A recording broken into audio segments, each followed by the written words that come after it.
Hello and welcome back to parentingadventures.com, the website dedicated to making us all better parents through sharing our stories with each other. I'm your host, Dr. Josh. As always, I encourage you to like, subscribe, and follow us on social media at jsnodgrassmd for Twitter, Instagram, Facebook, and now our YouTube channel.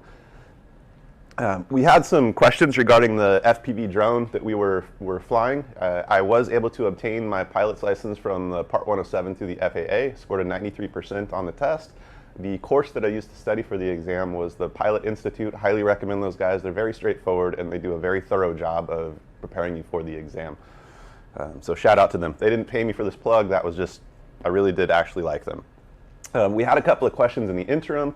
One of the big questions was, what am I using software-wise to produce this? So I left Streamlabs up in the background so you can actually see how this thing works. Streamlabs is a free open source program. So again, they're not paying me to do that. It's just the easiest program that I found to make these video blogs. If you have further questions about how to make these video blogs, just shoot me a comment or an email from our website, or send me something on Facebook, Twitter, Instagram, the usual channels, and I'll do my best to try and respond back to you. But anyway, for this week, now that we are legally able to fly and record some footage, we've got some of that for you, but I wanted to talk to you about the the DJI FPV drone. It's one of the easier drones that I've flown. It's kind of idiot-proof. The software inside it will allow it to hover, and it has an air brake for you. It also has a return to home function, which if you've never flown FPV or ever flown a drone, this thing is extremely user-friendly. You need virtually zero skill.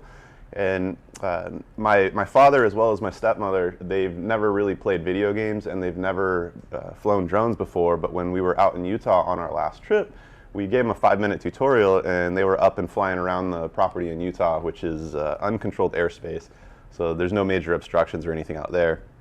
But they actually loved it so much that they are going to buy this exact drone. So if you are interested in wanting to dip your toe into the drone world, highly recommend the DJI FPV drone. One caveat to note about that is that in September of this year, September 16th, 2023, the FAA regulations will now require that your drone is equipped with a remote broadcast ID module. Currently, the FPV drone from DJI does not meet that requirement. So if you are flying recreationally, you're fine. But if you want to fly commercially and use these for your blog or any of your business purposes, if you're a real estate agent or what, you are required to have that Part 107 license. Again, Pilot Institute can train you for that. And you need a drone with the remote broadcast ID. But flying recreationally, if you wait until after that legislation hits, you're probably going to be able to pick these up at a pretty hefty discount, because a lot of the commercial guys can't use them anymore, at least for commercial purposes.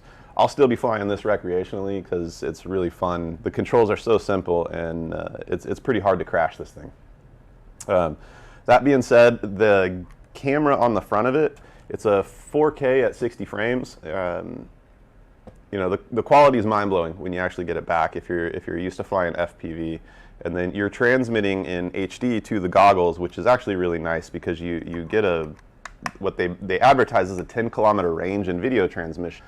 However, that's in perfect conditions. We probably got about, I don't know, roughly a mile out into the wilderness and could still see everything in full HD, but the control started to drop off, and we hit the return to home function one time because we went out of range on it, but no big deal.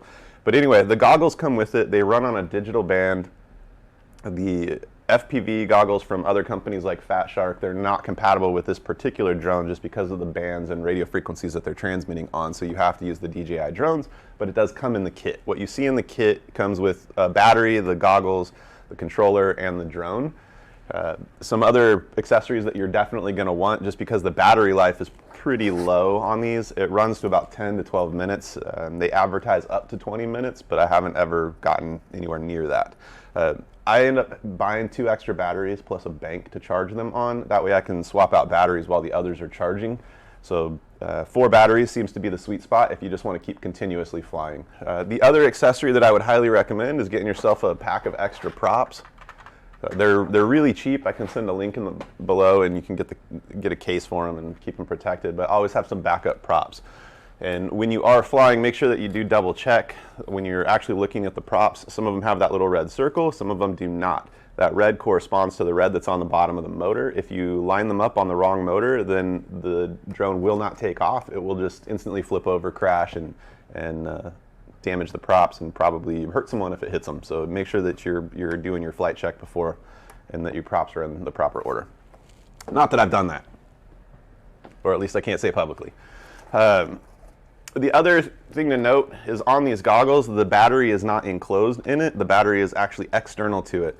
So this little case that just clips on to the back of the goggles, I picked this up on Amazon for a few bucks, and it keeps you from having cables running all over you and keeping the battery in your pocket. These batteries are about 25, 30 bucks. You can buy an extra one. They last for about an hour, give or take. So you can actually fly with just the single battery. You don't need to have a whole bunch of those batteries. It's really just the main battery for the drone that you're going to want some extras for. But if you're interested in dipping your toe into the drone world because you think it looks fun, it absolutely is. I highly recommend the DJI FPV. The kids absolutely love it. Jen even got to fly it too, and she thought it was pretty fun. So pretty easy drone to master. But given its physical size, greater than 249 grams, you are required to register it with the FAA. So don't forget that. And if you are going to use any of the photos commercially, you must sit and take the FAA Part 107 drone pilot exam. It's actually called the Unmanned Aircraft General. Just make sure that you get that done, because I've heard stories, multiple stories, of people getting fined greater than 6 figures. So keep that in mind when you are flying. Otherwise, until next time, see you guys.